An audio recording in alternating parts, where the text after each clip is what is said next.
bukan janji manis penegakan hukum.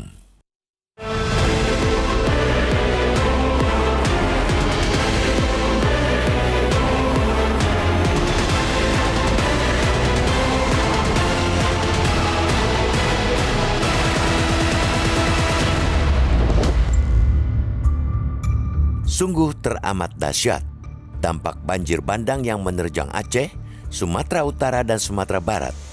Data Badan Nasional Penanggulangan Bencana BNPB per minggu 14 Desember lalu mencatat lebih dari 1.000 orang meninggal dunia, 217 hilang, dan 5.400 lainnya luka-luka. Tak kurang dari 158.000 rumah warga rusak hingga hancur, 145 jembatan putus, serta berbagai infrastruktur vital luluh lantak di banyak wilayah. BNPB memperkirakan kebutuhan dana pemulihan di 3 provinsi tersebut mencapai 51,82 triliun rupiah. Angka itu masih bisa membengkak mengingat hujan belum berhenti mengguyur kawasan terdampak. Sulit dibayangkan bila wilayah yang sudah porak-poranda itu kembali diterjang banjir bandang susulan.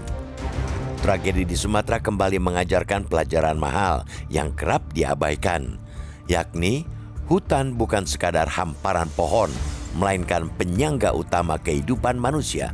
Ketika hutan diotak-atik, apalagi digunduli, bencana tinggal menunggu waktu. Ironisnya, memasuki pekan ketiga pasca bencana yang mulai terjadi sejak akhir Oktober 2025, negara belum juga mengumumkan pihak yang harus bertanggung jawab atas kerusakan hutan di wilayah hulu. Padahal, Kementerian Kehutanan telah mencabut 22 perizinan berusaha pemanfaatan hutan atau PBPH di 3 provinsi tersebut. Kepolisian bahkan mengaku telah mengantongi nama calon tersangka. Kita patut mengapresiasi pernyataan Presiden Prabowo Subianto yang berjanji akan menyikat habis pembalakan liar.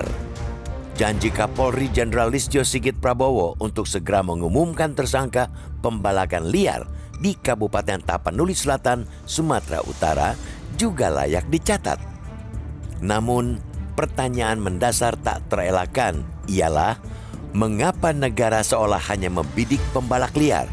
Bagaimana dengan pembalakan berizin? Apakah negara telah sampai pada kesimpulan bahwa jutaan gelondong kayu yang kini berserakan di berbagai lokasi semata-mata hasil kerja pembalak ilegal? Logika publik sulit menerima anggapan itu. Jumlah kayu gelondong yang mencapai jutaan batang tak mungkin ditebang, diolah, dan didistribusikan oleh individu atau kelompok kecil. Skala sebesar itu hanya mungkin dilakukan oleh korporasi dengan dukungan modal besar, mesin berat, dan tenaga kerja masif. Tentu ini masih dugaan. Namun bagi akal sehat, dugaan itu sudah tergolong kuat dan semestinya tidak sulit untuk dibuktikan. Masalahnya, disinilah ujian sesungguhnya penegakan hukum dimulai, yaitu adakah kemauan politik dan keberanian aparat untuk membuktikannya? Apakah lebih dari 1.000 korban jiwa dan kerugian triliunan rupiah belum cukup untuk memantik keberanian itu? Pertanyaan tersebut harus segera dijawab oleh negara. Jawaban yang jujur dan tegas setidaknya dapat sedikit mengobati luka dan kemarahan publik. Masyarakat yang telah hancur hatinya akibat bencana tidak boleh kembali dilukai oleh penegakan hukum yang tebang pilih. Kerusakan alam sudah terjadi, jangan lagi ditambah dengan kerusakan pranata hukum. Jika itu terjadi, kepercayaan publik kepada negara benar-benar terancam runtuh. Karena itu, pemerintah dan aparat penegak hukum wajib mengusut tuntas praktik pembalakan hutan secara transparan dan terang benderang, baik yang ilegal maupun yang berlindung di balik izin resmi. Kejahatan kehutanan tidak boleh diperparah dengan pembabatan hukum. Perlu diingat, bencana selalu datang sebagai tamu tak diundang. Ia tak pernah memberi aba-aba.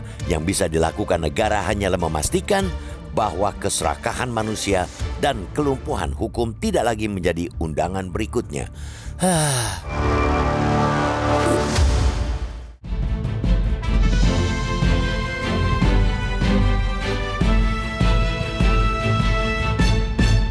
Jelajahi cara baru mendapatkan informasi. Download Metro TV Extend sekarang.